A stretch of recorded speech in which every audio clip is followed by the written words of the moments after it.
24 heures, c'est le temps qu'il faut à la Terre pour faire un tour sur elle-même. Et c'est à cette vitesse de croisière d'environ 1670 km/h à l'équateur qui a sculpté la vie telle qu'on la connaît. En fait, toute notre société est basée sur cette vitesse, et beaucoup plus que ce que vous pourriez le penser. Mais qu'est-ce qui se passerait si notre Terre tournait tout à coup 2 fois plus vite, 5 fois plus vite et jusqu'à 10 fois plus vite? Eh bien, rapprochez-vous la poiscaille. Aujourd'hui, on va appuyer sur l'accélérateur de notre planète. Alors, je vous préviens, on va parler d'ouragans permanents à la surface du globe, d'océans qui abandonnent les pôles pour créer un gigantesque ventre au niveau de l'équateur et d'une gravité qui perd complètement les pédales. Bref, on va voir comment l'humanité tente de survivre quand le jour et la nuit ne durent plus que quelques heures. Et à quel moment la force centrifuge devient plus forte que l'attraction terrestre. Mais commençons par le début avec la vitesse de rotation telle qu'on la connaît dans la vraie vie.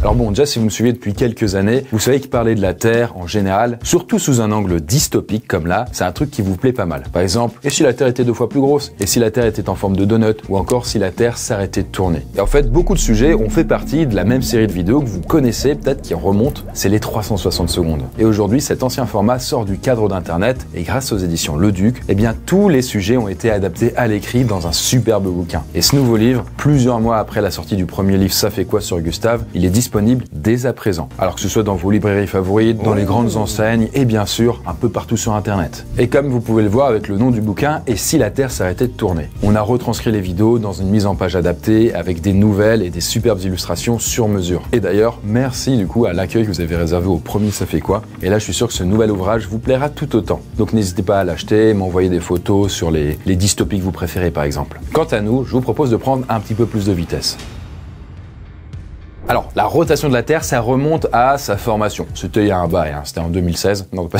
C'est rigolo. Bon, ça suffit. C'est vraiment il y a des milliards d'années, quand on parlait encore d'un nuage de gaz et de poussière. Et ce gros amas brumeux, il avait déjà un léger mouvement de rotation. Et petit à petit, justement, tout ça s'est condensé, s'est concentré grâce à la gravité. Et chaque collision entre ces poussières et ces roches, plus ou moins grosses, a transmis une certaine quantité de mouvement. Et à la fin, ça a contribué à la version finale de la Terre en la faisant tourner sur elle-même. On se dit, mais ok, mais pourquoi elle continue à tourner? Parce que quand vous faites tourner une toupie sur le sol, à un moment elle s'arrête, on est d'accord. Et bien justement, si la toupie s'arrête sur le sol, c'est parce qu'il y a de la friction avec le sol et avec l'air. Sauf que la Terre, il n'y a pas d'air autour d'elle, c'est le vide spatial. La Terre est plutôt en mouvement perpétuel. Il n'y a rien qui l'arrête, elle continue à tourner. Et du coup, dans la pratique, en 2025, ça se traduit par une vitesse de rotation de 1670 km/h au niveau de l'équateur. Parce que évidemment, au niveau des pôles, là, la vitesse est de 0. C'est comme une personne sur un manège. Si elle est sur la circonférence, elle va aller très vite, alors que si elle est au niveau du centre, elle bouge quasiment pas. Et pour l'anecdote, sa vitesse de rotation à l'équateur, c'est plus rapide que la vitesse d'un avion de ligne qui lui va plutôt autour des 900 km/h. Et par exemple, au niveau de la France, là, la vitesse de rotation de la Terre est plutôt autour des 1184 km/h.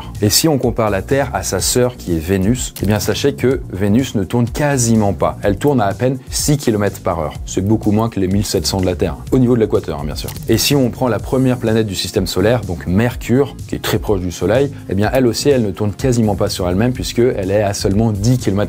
Donc c'est hyper lent. Et là on se dit mais pourquoi elles ne tournent pas? Eh bien tout simplement parce qu'elles sont trop proches du soleil. Et les effets de marée font que ça verrouille leur rotation par rapport au soleil. Bon, en tout cas, il faut garder à l'esprit que tout ou presque est calqué sur la vitesse de rotation de la Terre. Que ce soit les jours, les nuits, qu'ont façonné nos horloges biologiques. Mais il y a aussi la technologie spatiale, par exemple les satellites, qui se calquent eux aussi sur la vitesse de la Terre. Et plein d'autres choses. Les satellites géostationnaires sont placés très haut, à 35 786 km, à une vitesse qui est exactement celle de la rotation de la Terre. Ils sont situés au-dessus de l'équateur et c'est pour cela que les bases de lancement en sont proches, comme Kourou en Guyane pour la France. Les géostationnaires présentent l'intérêt d'arroser toujours la même vaste zone. Leur puissance leur permet de distribuer des centaines de chaînes de télévision, mais leur délai de transmission est d'environ 0,4 secondes. Il en existe 300 et en 2020, Ariane 5 a mis en orbite le plus puissant d'entre eux, Eutelsat Connect, qui fournit Internet en tout point de l'Europe et de l'Afrique du Nord. Mais justement, dans la réalité, est-ce que la Terre a tendance à accélérer ou ralentir avec le temps? Sachez-le, mais lors de sa formation, il y a 4,5 milliards d'années, on estimait que ces journées duraient 6 heures. Donc, elles tournaient 4 fois plus vite qu'aujourd'hui. Et puis, petit à petit, avec l'influence de la Lune et les mouvements de son noyau, tout ça s'est ralenti progressivement pour être 4 fois plus long et aujourd'hui faire donc 24 heures. Et justement, la Terre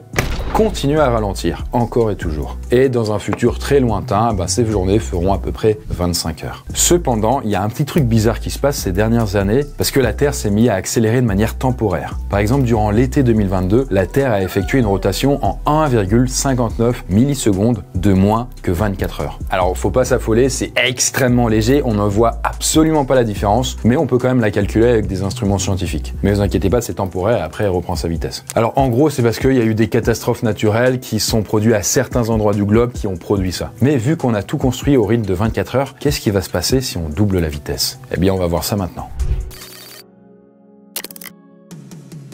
Eh bien, nous y voilà, notre planète tourne maintenant 2 fois plus vite. Alors, la première chose à prendre en compte, et pas des moindres, c'est que nos journées vont être 2 fois plus courtes, et donc on passe à un calendrier, cette fois-ci, de 730 jours par an. Donc, qu'est-ce qui va se passer? Est-ce qu'on va avoir des nouveaux horaires, un nouveau rythme de vie? Est-ce qu'on aura 24 mois dans une année, ou alors des mois de 60 jours? En tout cas, il faudrait repenser toute notre société. Et déjà, dans un premier temps, ce sera un peu plus compliqué de faire des vraies nuits et d'être reposé, parce que, on aura des nuits 2 fois plus courtes. Et ça, en fait, c'est ce que vivent déjà dans la réalité les personnes qui travaillent en horaire décalé, ou alors qui travaillent en équipe et qui changent donc d'horaire toutes les semaines. Et c'est par exemple le cas de Célia, dont j'ai modifié le nom, et qui pendant pas mal d'années rentrait à 7h du matin de l'hôpital où elle bossait. Puis le matin, à 7h, quand elle rentre du boulot, elle emmène ses enfants à l'école, puis elle va se coucher, et elle se réveille vers 16h, où là, elle récupère ses enfants, puis elle passe la soirée, et ensuite, elle va bosser pour aller à l'hôpital. Bon, du coup, socialement, c'est très compliqué. Elle va refuser la quasi-totalité des invitations le soir ou le week-end, parce que elle va bosser. Et comme il n'y a personne de disponible en pleine journée pour passer du temps avec elle, du coup, elle est toute seule, quoi. Et même les jours où elle ne bosse pas, son rythme est décalé puisqu'elle n'arrive pas à s'endormir avant 4h du mat. Elle n'est pas habituée à ça. Et du coup, ça fait que elle a fini par changer de poste parce que c'était vraiment infernal. Mais revenons quand même sur la dystopie parce que même s'il y a des points de comparaison, c'est quand même assez différent. On est d'accord. Parce qu'avec une planète qui tourne 2 fois plus vite, les satellites autour vont complètement perdre la boule. Bon, que ce soit les satellites militaires, les satellites de communication ou même ceux qui servent au GPS, tout ça, ça ne fonctionne plus. Et donc, ça risque de créer une panique généralisée. Car, tout simplement, les gens n'arrivent plus à communiquer avec leurs proches. En tout cas, si ça passe par satellite. Mais les plus gros changements résident bien sûr dans les catastrophes naturelles. Parce que là, avec une vitesse 2 fois plus vite, la force centrifuge augmente d'autant plus. Et résultat, ça fait que beaucoup d'eau de l'hémisphère nord et l'hémisphère sud va migrer vers l'équateur. Et donc des pays comme l'équateur, mais aussi la Colombie, le Gabon, le Kenya, l'Indonésie, Singapour, même le Brésil, vont commencer à être partiellement submergés. Il va y avoir des trompes d'eau cataclysmiques qui vont leur arriver dans la tronche. Le Brésil est malheureusement coutumier des inondations dans la réalité. Et d'ailleurs, la pire inondation de l'histoire moderne du pays, c'est celle qui est survenue en janvier 2011 du côté de Rio de Janeiro. Sachant que cet événement c'était considéré par les Brésiliens comme la plus grande catastrophe naturelle du pays, en termes de pertes humaines. Et tout ça est dû à des causes météorologiques, parce qu'il y avait eu 900 victimes, ainsi que des centaines de disparus. Et la majorité des décès a eu lieu dans des zones pauvres, souvent en raison de constructions précaires, ou alors sur des zones exposées au glissement de terrain. Et du coup, il y a eu 17 000 personnes qui se sont retrouvées sans abri. Et là, bien évidemment, la raison à l'époque, c'était pas une accélération de la Terre, mais des pluies diluviennes, puisqu'il était tombé en 24 heures autant de pluie que durant tout un mois normal. Là, les secours ont été débordés, inondés, même c'est le cas de le dire. Il y a eu des milliers de militaires ou de volontaires qui ont été mobilisés. Et outre le terrible bilan humain, l'événement a amené à une réflexion des Brésiliens sur le fait de construire un petit peu à tout va et n'importe comment. Justement là, dans notre dystopie, imaginez ça, mais en bien pire. Et d'ailleurs, justement, le niveau de la mer, au niveau de l'équateur, elle risquerait de monter de plus d'une centaine de mètres. Il y a de quoi engloutir des pays entiers, que ce soit en partie ou dans leur intégralité. Donc là, je prends pas trop de risques en disant que là, on aurait très probablement rapidement des millions de morts, voire même des centaines de millions tellement on serait pas préparé. Prenons par exemple le cas de l'Indonésie aussi, qui se situe tout pile sur l'équateur. Sachant que les Indonésiens, ils sont 280 millions, les pertes seront vraiment catastrophiques. Alors que typiquement, si vous êtes sur des paquebots ou des navires de croisière, que l'eau soit 100 mètres plus haut, ça change rien parce qu'il flotte. C'est aussi le cas de Noisuli, l'université du rêve, qui flotte au-dessus de la mer. Donc il n'y a pas de problème de leur côté. Mais repartons sur un truc un peu plus léger, parce que là, le changement de rythme, ça aurait un impact direct sur les animaux nocturnes. Parce que autant les proies que les prédateurs seront complètement déboussolés. Et même les animaux diurnes qui se basent sur le coucher du soleil seraient paumés. Et typiquement, si vous vous baladez en pleine jungle, vous pourriez croiser des gorilles en pleine nuit, alors que généralement ils ont tendance à dormir. Mais honnêtement, ça fait plus trop partie de nos priorités. Mais une vitesse 2 fois plus vite, c'est pas grand chose par rapport à ce qui nous attend si on augmentait de 5 fois. Parce qu'à partir de là, la planète va commencer petit à petit à changer de forme, les éléments vont se déchaîner de plus belle, et évidemment, l'humanité va trinquer. Alors ça y est, là, notre belle planète tourne maintenant 5 fois plus vite que la normale. Elle atteint les 8350 km/h. Voilà, vache. Alors à présent, c'est simple, le cycle jour-nuit ne dure plus que 4 heures et 48 minutes. Du coup, tout ce qui était compliqué à gérer et dont on a parlé avant, ça l'est encore plus. Par exemple, imaginez, vous prenez la route à 8 heures du matin pour faire un Paris-Strasbourg. Eh bien, vous n'aurez même pas le temps de faire le trajet complet que la nuit sera déjà tombée en plein jour. Et notre force centrifuge, de son côté, augmente de 25 fois. Et non pas 5 fois. Parce que tout simplement, la force centrifuge dépend du carré de la vitesse de rotation. En gros, vous allez 5 fois plus vite, donc vous faites 5... Donc vous faites 5 puissance 2 ou 5 au carré, ça fait 25 donc. 5 fois 5. 7 fois 0, 0. 7 fois 1, 1.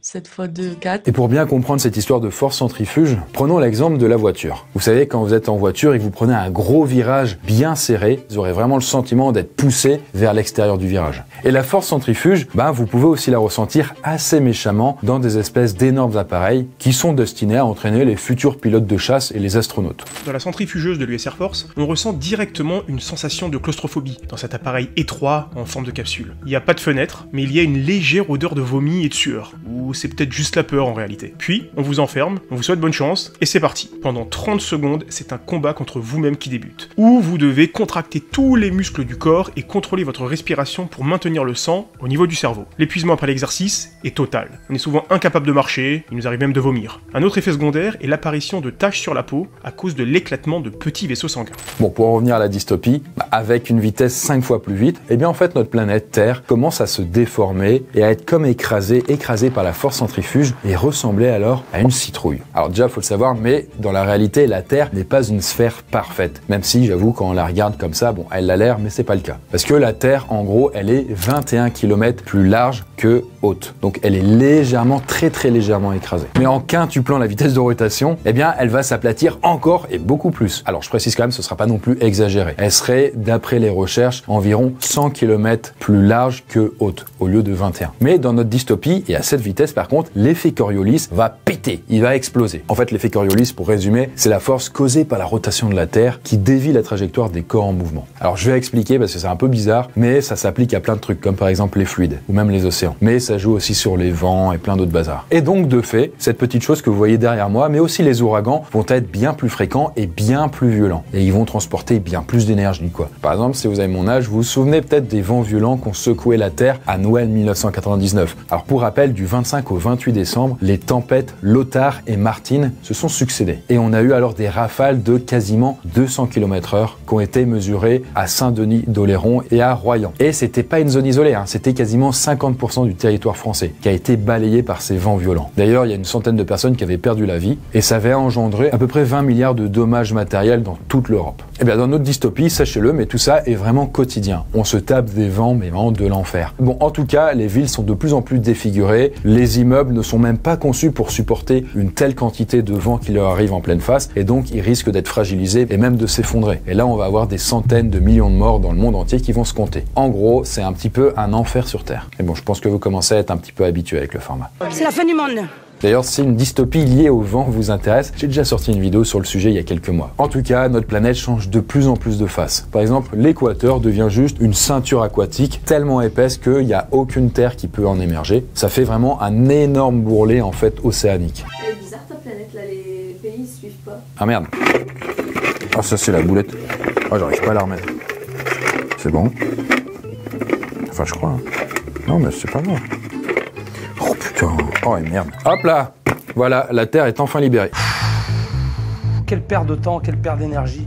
Du coup, en tout cas, si l'eau va se masser aux équateurs, ça veut dire aussi qu'elle va quitter les pôles, voire même il n'y aura même plus une seule goutte au niveau des pôles. Du coup, tous les pays qui sont au niveau de l'équateur ont été engloutis sous des kilomètres d'océan. Et il y a fort à parier que, en tout cas, si on n'essaye pas de survivre, on va se livrer à des guerres vraiment apocalyptiques pour essayer de s'accaparer les nouvelles terres habitables. Au niveau des pôles. Alors bon, dans son histoire, l'humanité a déjà connu pas mal de migrations pour des raisons diverses et variées. Et l'une des plus importantes dans notre histoire récente, c'est celle qui est liée à la partition des Indes, qui est survenue en 1914. 1847. Parce qu'à l'époque, l'empire colonial britannique des Indes, eh bien, il sépare le territoire en deux États indépendants. Parce que d'un côté, on avait le Dominion du Pakistan, qui était majoritairement musulman. Alors aujourd'hui, ça fait deux pays, le Pakistan et le Bangladesh. Et de l'autre, le Dominion de l'Inde, qui était surtout hindou et qui est aujourd'hui devenu la République de l'Inde. Et on estime qu'il y a à peu près 12 millions de personnes qui ont dû rejoindre l'un ou l'autre de ces pays à un moment ou à un autre. Ce qui en fait le plus grand déplacement de population de l'histoire. Et selon les sources, eh bien, on estime qu'il y a eu 1 million de personnes qui ont trouvé la mort durant cette migration. Bien, sachez-le, mais dans notre dystopie, ces migrations gigantesques de population coûteraient la vie, non pas à des millions de personnes, mais des centaines de millions. Donc ce serait un véritable cauchemar et une hécatombe sans nom. Au final,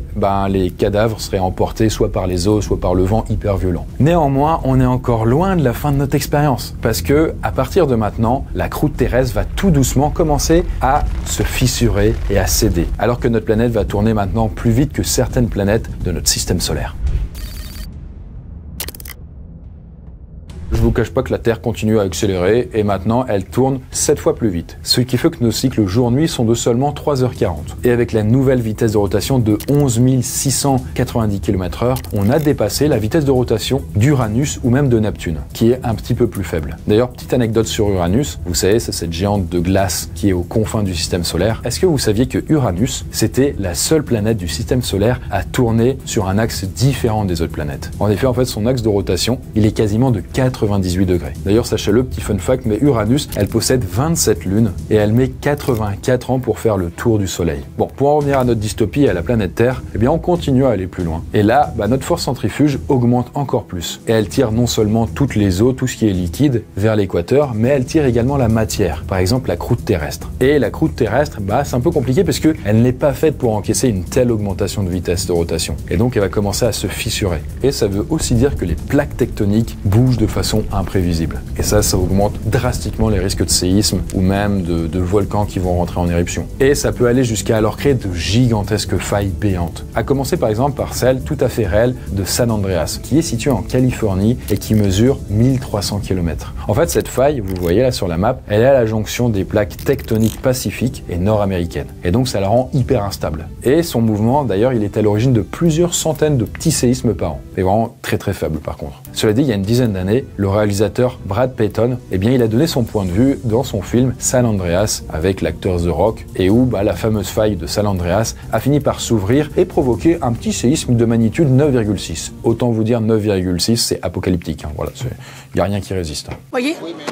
C'est la catastrophe. Eh bien, avec la Terre qui tourne plus vite, la faille de San Andreas, là, qui va s'ouvrir dans notre dystopie, en vrai, elle a aussi pas mal de chances de s'ouvrir dans la réalité. Quand et où exactement, nul ne le sait. Un groupe de travail, en 2014, a prédit qu'il y avait 72% de chances qu'un séisme de magnitude 6,7 ou plus frappe la région de la baie de San Francisco d'ici 2043. Mais seulement 22% de chances qu'un séisme de cette magnitude ou plus frappe la partie nord de la faille de San Andreas. Mais la prévision des séismes n'est pas une science exacte, et ces chiffres ne doivent pas être considérés comme trop rassurants. En tout cas, un méga-séisme du genre semble inévitable, même si c'est à l'échelle de plusieurs siècles. De notre côté, en parallèle des séismes, si on laisse la Terre tourner pendant longtemps à cette vitesse, ça va changer la carte telle qu'on la connaît. Et ce qui fait que la vie en surface devient vraiment très très difficile en raison des vents qui sont vraiment hardcore et qui soufflent en permanence tout autour de la Terre. Mais il y aura aussi les inondations ou même tous les séismes à répétition qui éclateraient un peu partout. Et du coup, la survie humaine est surtout confinée à des zones un peu plus protégées, notamment au niveau des montagnes ou alors les villes souterraines. Et ce genre de ville existe déjà d'ailleurs dans la réalité. Par exemple, Coober Pedy, c'est par exemple la ville troglodyte moderne la plus célèbre d'Australie, qui a été fondée au XXe siècle et qui est connue comme la capitale mondiale de l'opale. Sachant que cette ville souterraine,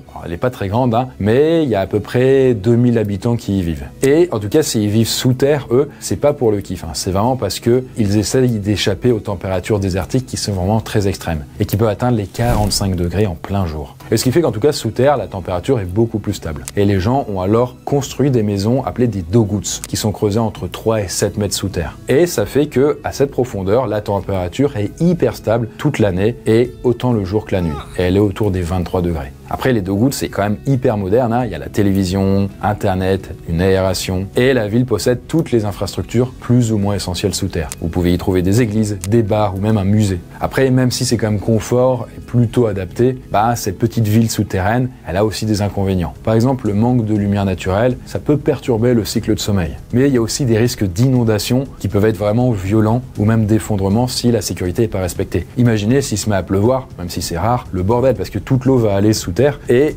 sous terre il y a la ville. J'avais déjà fait une vidéo d'ailleurs sur le sujet, si ça vous intéresse, la vidéo est juste là. Mais nous continuons parce que là il nous reste une toute dernière étape à affronter avec la Terre qui tourne 10 fois plus vite. Les jours et les nuits vont quasiment fusionner, les vents vont atteindre des vitesses inimaginables et les derniers survivants ne vont pas passer un bon quart d'heure.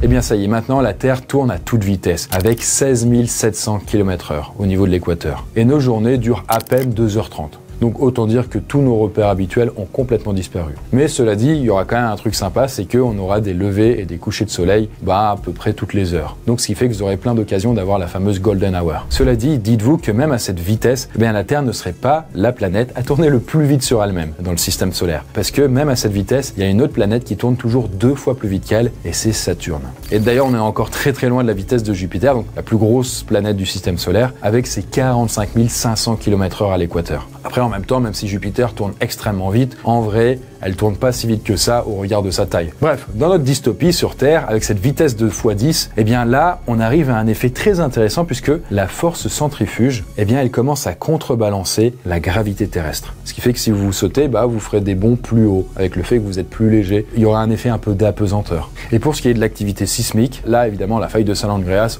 elle est ouverte depuis des lustres. C'est qu'un détail à ce moment-là. En fait, toute la croûte terrestre et même les plaques tectoniques partent en sucette. Et pour les survivants humains qui sont encore là pour constater les dégâts, pour eux, la seule chance de salut, c'est d'aller vers les pôles, ou alors en hauteur, ou alors en profondeur. Par exemple, je vous avais parlé de Coober Pedy, qui est à quelques mètres de profondeur, mais il y a aussi une ancienne ville antique qui est la plus grande du monde et qui, elle, a vécu dans les profondeurs. Et c'est la ville de Derinkuyu qui est en Turquie, dans la région de Cappadoce. Pour l'avoir visité, c'est assez impressionnant. C'est une ville, ce qu'il en reste, et ça peut descendre jusqu'à 85 mètres de profondeur, avec une vingtaine de niveaux. On estime que c'est une ville qui a été créée au 8e siècle avant notre ère. C'est vraiment hyper ancien. Et elle a continué à être agrandie et utilisée pendant des siècles. Sachant que sa fonction principale, c'était de servir de refuge massif et autonome contre les invasions. Sachant que cette ville-là pouvait abriter, quand elle était bien utilisée, 20 000 personnes, avec plein de réserves et de bétail. Mais le plus intéressant dans cette ville souterraine, c'est son architecture. En fait, il y a un système de ventilation sophistiqué avec un puits principal de 55 mètres qui assurait en fait que l'air circule à tous les niveaux. Mais c'était pas tout, il y avait aussi des portes en pierre massive qui pouvaient se fermer depuis l'intérieur et qui empêchaient les envahisseurs de rentrer. Eh bien, sachez que cette ville d'Erinkuyu avait été complètement oubliée jusqu'à ce qu'on la redécouvre accidentellement en 1963. Aujourd'hui,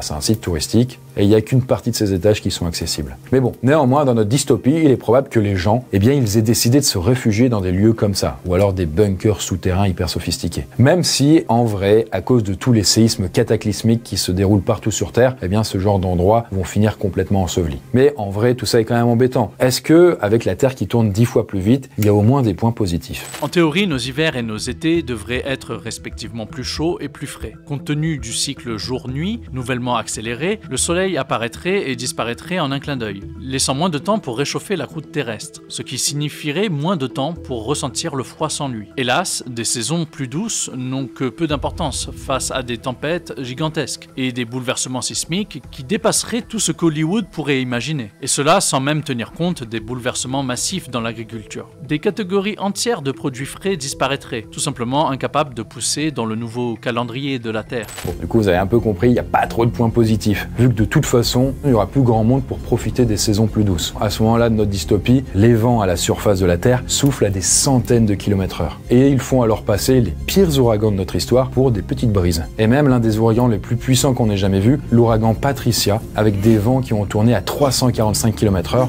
lui-même il serait dépassé par les nouveaux ouragans qui nous arriveraient dans la tronche. À cette vitesse, la planète Terre n'a plus tout à fait sa forme d'origine, et elle ressemblerait de plus en plus à une citrouille. Et elle continuera alors à s'aplatir de plus en plus, de plus en plus. Et à cette vitesse, pendant un temps indéterminé, toute forme de vie à sa surface deviendrait quand même particulièrement compliqué. Autant vous dire que les oiseaux, les insectes qui volent, c'est finito pour eux, impossible de voler. Et donc ce serait peut-être plus probable que ce soit des gros animaux ou des animaux qui vont sous terre qui auraient plus de chances de survivre. Mais tout ça est évidemment hypothétique. Et quant à savoir si des humains pourraient survivre sur cette planète Terre, je vous laisse faire votre propre idée et me dire en commentaire.